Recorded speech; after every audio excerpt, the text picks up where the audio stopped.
Di sisi lain, apa yang terjadi dengan Indonesia sekarang sejatinya memang udah diprediksi oleh pelatih Jepang Hajime Moriyasu. Baginya, Indonesia benar-benar jadi tim yang selalu sulit ditebak kekuatannya.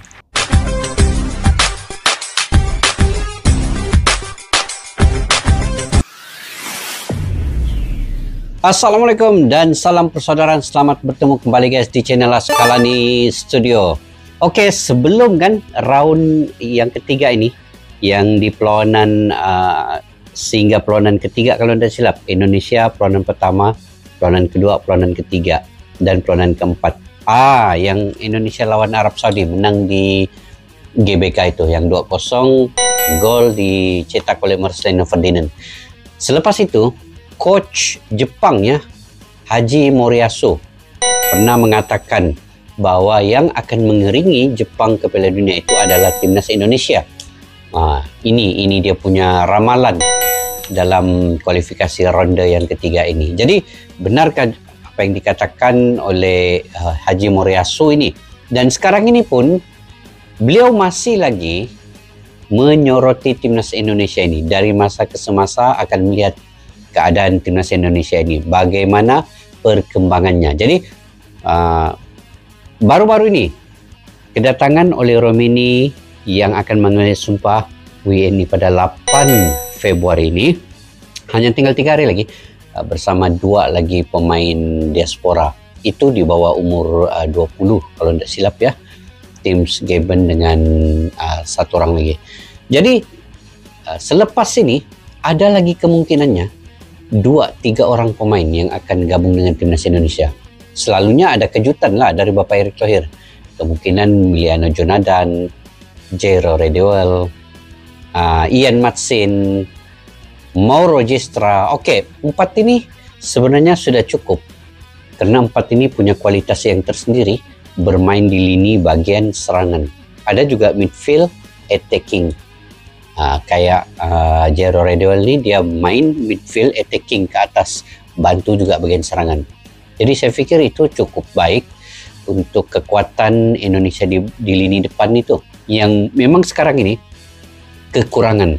Yang ada Orad Mangun, Rafael Struijk, dan Marcelino Ferdinand. Tetapi ini sebenarnya belum cukup untuk mengimbangi ataupun mengatasi tim-tim yang lain kayak Jepang, Australia. Tapi bila ada masuk penyerang ini, dan Moriyasu sekali lagi melihat keadaan ini membimbangkan bagi tim mereka juga. Jadi ini yang saya ingin reaksi pada hari ini. Moriyasu, percayalah mereka akan lebih sulit ditebak. Aussie kaget Miliano tiba-tiba oke. Katanya 3, kok 4 yang datang. Apa di sebalik video ini? Yuk kita semak bareng guys. Jika kita mengamati perkembangan timnas Indonesia, sekarang ini harus diakui udah cukup bagus, walaupun masih ada beberapa hal yang mesti dibenahi. Nah, salah satu hal yang bikin Mimin suka banget adalah soal kebijakan potong generasi, di mana itu dibuktikan dengan tampilnya Indonesia sebagai tim termuda dalam event-event yang diikuti. Dan suka tak suka, kita tetap harus memberi apresiasi kepada Coach Shin, serta mudah-mudahan itu bisa dibuat lebih oke dengan jajaran pelatih yang baru, serta komposisi pemain yang dirasa jauh lebih mentereng. Nah, Maret 2025, semua sepakat kalau itu akan menjadi bulan yang cukup menentukan langkah Indonesia di round 3. Sebab jika tim Garuda bisa seenggaknya meraih 4 poin atas Australia dan Bahrain, maka peluang untuk bisa paling tidak mengamankan tiket round 4 satu tangan didapat. Yap, optimisme itu sejatinya wajar, karena Indonesia sendiri telah mendapatkan kekuatan baru di lini serang dalam diri oleh Romeni. Meskipun begitu, publik meyakini kalau pergerakan PSSI nggak akan berhenti sampai di sini. Pokoknya, sampai batas waktu terakhir, segalanya akan dilakukan untuk membuat timnas Indonesia jadi lebih kuat. Toh menurut info yang ada, masih ada Jairo serta 2 pemain yang berposisi kiper serta striker yang di akhir Februari atau awal Maret akan diurus berkasnya dan akan diusahakan clear tepat waktu. Namun di luar itu semua, ada kabar cukup menarik manakala ada satu nama lagi nih yang bakalan ikut gerbong kedua ini. Dia adalah Miliano Jonathan. Tentu saja kabar ini cukup mengejutkan, terutama bagi Tony Popovic, pelatih baru Australia. Dan sesuai prediksi pelatih Jepang, Hajime Moriyasu, Indonesia benar-benar jadi tim yang lebih sulit ditebak kekuatannya, yang mana itu bagus untuk menambah sisi dramatis di grup C ini. Wah, ini makin seru sebenarnya. Dengan kekuatan pemain yang ada, materi yang ada ini, sudah tentu tim-tim lain juga berusaha sedaya upaya, berusaha keras guys, untuk supaya imbang. Sisa waktu yang ada udah menjadi hal yang lumrah bagi PSSI untuk terus mempersiapkan segalanya dengan baik agar bisa mendapatkan hasil yang memuaskan. Bapak Erik, Yap, melawan Australia dan juga Bahrain pastinya nggak akan semudah itu juga, mengingat mereka pun pastinya juga melakukan pembenahan. Tentu sedikit kita bisa merasa lega karena akhirnya proses oleh Romani udah di ACC sama DPR dan tinggal menunggu sumpah. Serta siapa tahu tim Gepens dan Dion Mark akan mendapatkan kesempatan dari Patrick Kluivert minimal ikut latihan dulu bareng senior-senior yang lain. Namun kita juga perlu ingat kalau masih ada nama Jairo serta 2 pemain lagi yang berposisi sebagai striker dan kiper yang prosesnya masih akan diusahakan clear tepat waktu. Dan menurut prediksi yang ada, nama striker yang satu lagi adalah Mauro Gestra. Lalu untuk pos kiper kemungkinan besar adalah Emil Audiro Mulyadi yang baru aja resmi bergabung ke tim Serie B Palermo dengan status pinjaman sampai akhir musim. Yap, kalau nama-nama tersebut kemungkinan juga udah masuk prediksi bahkan oleh tim lawan. Akan tetapi diketahui secara diem-diem masih ada satu nama lagi yang mana itu diyakini adalah Miliano Jonathans. Dan keyakinan itu semakin mencuat manakala dalam sebuah postingan Miliano pasca debut bersama FC Utrecht terdapat komentar dari Pak Hamdan Hamedan yang juga pernah makan bareng keluarga dari Miliano. Intinya banyak yang meyakini kalau manuver dari Pak Erik akan diusahakan maksimal sampai batas waktu yang ada. Hamdan Hamedan ini dia salah satu agen yang mencari pemain-pemain diaspora ya. Tugasnya itu. Sementara itu mendengar kabar yang ada membuat pelatih Australia Tony Popovic cukup merasa kaget. Sebab apa yang dilakukan PSSI mulai dari mengganti pelatih sampai memasukkan nama-nama pemain baru dirasa benar-benar jadi ancaman serius bagi Australia. Terlebih ia juga masih dipusingkan karena belum dapat pengganti sepadan dari absennya Harry Souttar dan Alessandro Circati. Selain itu sampai saat ini Tony Popovic juga mengaku masih belum memiliki gambaran jelas tentang bagaimana timnas Indonesia akan bermain di bawah jajaran pelatih yang baru.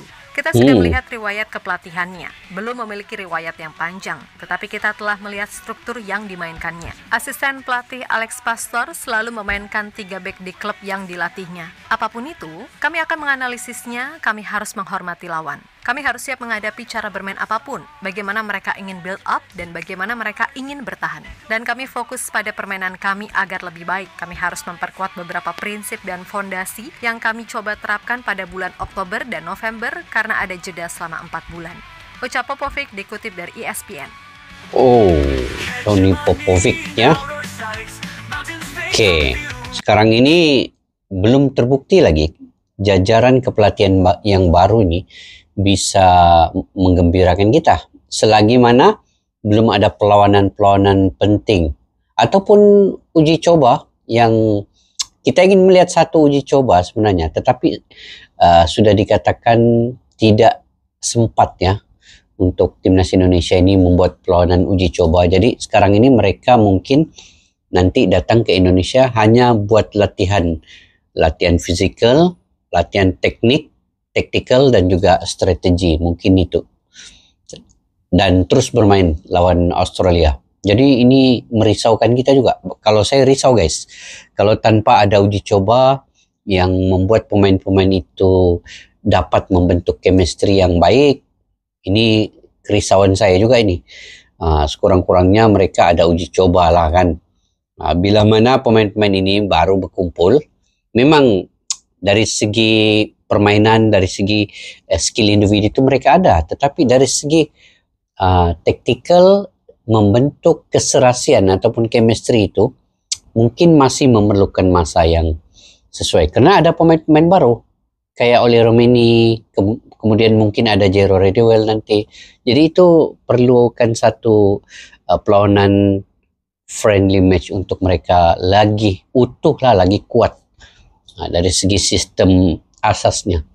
Tapi apapun mungkin ada juga strategi yang lain dari pelatih ini, mungkin mereka juga bisa lakukan yang terbaik lah. Tapi kita tetap mendoakan semoga mereka ini ada satu momentum kejutan nanti. Oke, kita lanjut guys. Di sisi lain, apa yang terjadi dengan Indonesia sekarang sejatinya memang udah diprediksi oleh pelatih Jepang Hajime Moriyasu. Baginya, Indonesia benar-benar jadi tim yang selalu sulit ditebak kekuatannya. Yang mana itu bagus untuk menambah sisi dramatis di grup C ini. Santai banget ya ngomongnya. Ya iyalah, orang timnya udah OP pol di grup ini.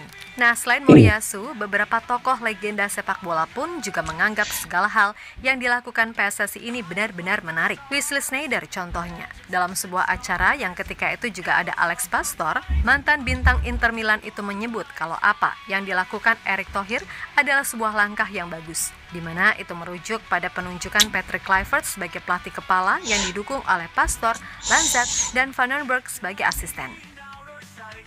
Buat saya simpel, saya memahami kenapa Patrick dipilih. Patrick adalah Patrick. Dia adalah orang yang berperan untuk tampil di depan publik. Tapi itulah yang saya harapkan, ini adalah pilihan yang tepat. Kombinasi yang bagus, jadi sangat senang mengetahuinya.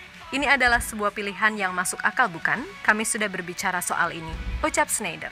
Kemudian ada juga legenda timnas Brazil, Roberto Carlos, yang mengatakan jika semua elemen timnas Indonesia harus tetap percaya diri apapun yang terjadi. Lalu ada mantan penyerang Liverpool, Luis Garcia, yang lebih menekankan supaya para pemain timnas Indonesia jangan pernah berhenti bekerja keras. Menurutnya, selain kebijakan cerdas dari federasi, kerja keras adalah fondasi yang tak kalah penting agar para pemain bisa mengembangkan kemampuan untuk bisa bersaing di level tertinggi. Apalagi ia juga sadar jika mayoritas pemain timnas Indonesia sekarang mayoritas di bawah 25 tahun. Bahkan pemain seperti Ivar Jenner, Justin Hubner, Nathan Choaon, Marcelino, Rizky Ridho, hingga Rafael Strijk masih berusia 23 tahun ke bawah. Maka dari itu semuanya memang butuh proses yang gak mudah, karena itu akhirnya juga berkaitan dengan hal-hal non-teknis seperti mental serta pengalaman.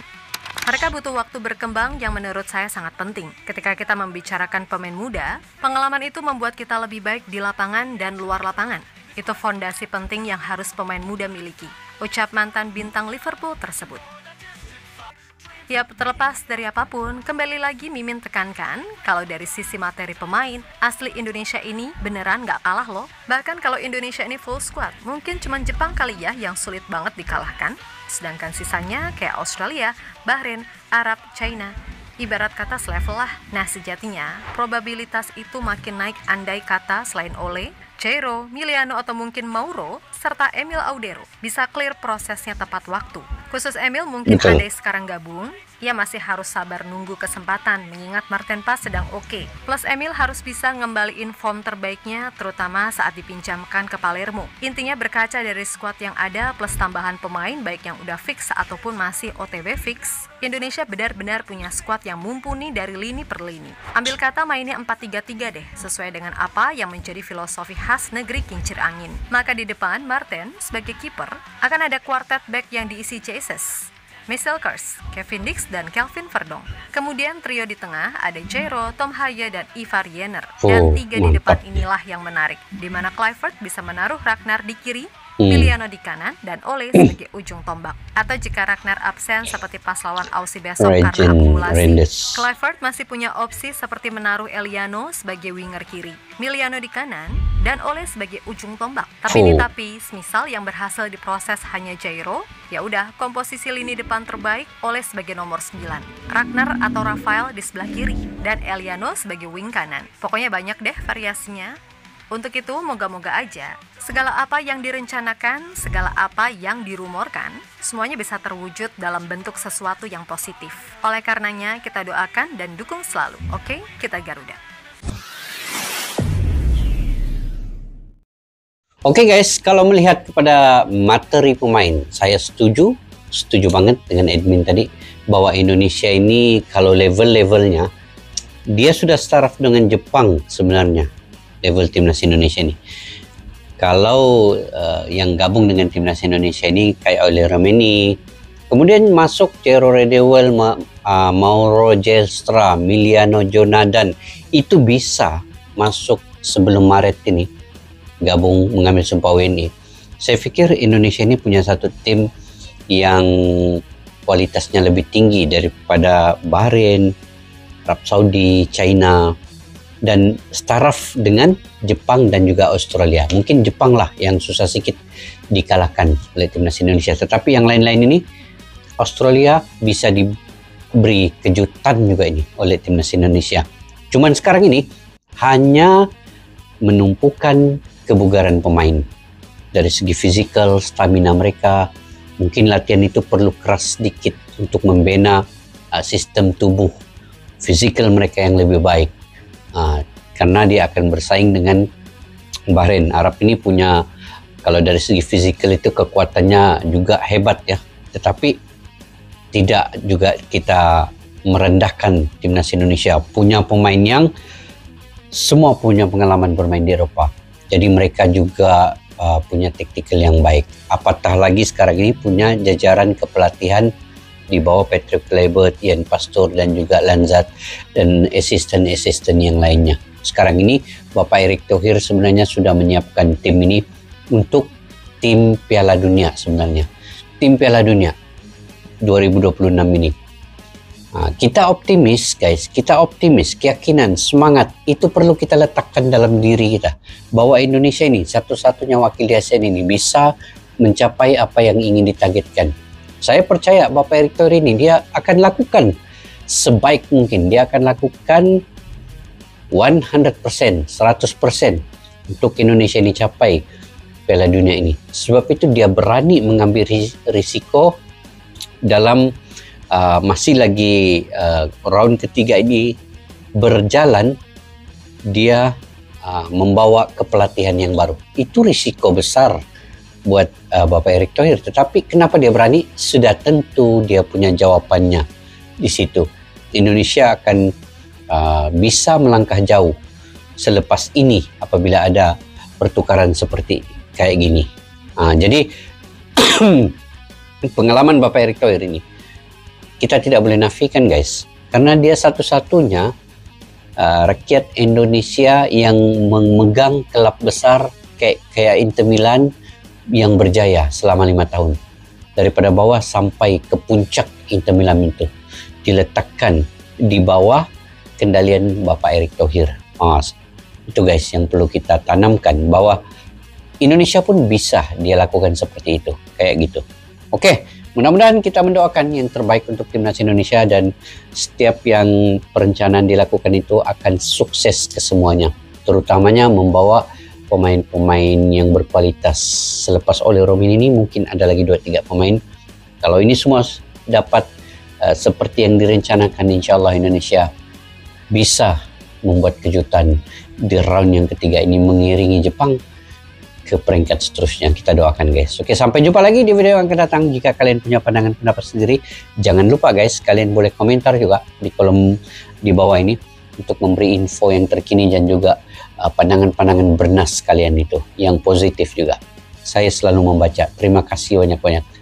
Oke, sampai jumpa lagi. Assalamualaikum warahmatullahi wabarakatuh. Bye-bye. Askalana Studio untuk kita channel yang bereaksi tentang apapun yang ada di Indonesia, channel YouTube dari Malaysia di Askalani Studio. Jika mau tahu tentang Indonesia, ayo like and subscribe channel kami Askalani Studio. Askalani Studio.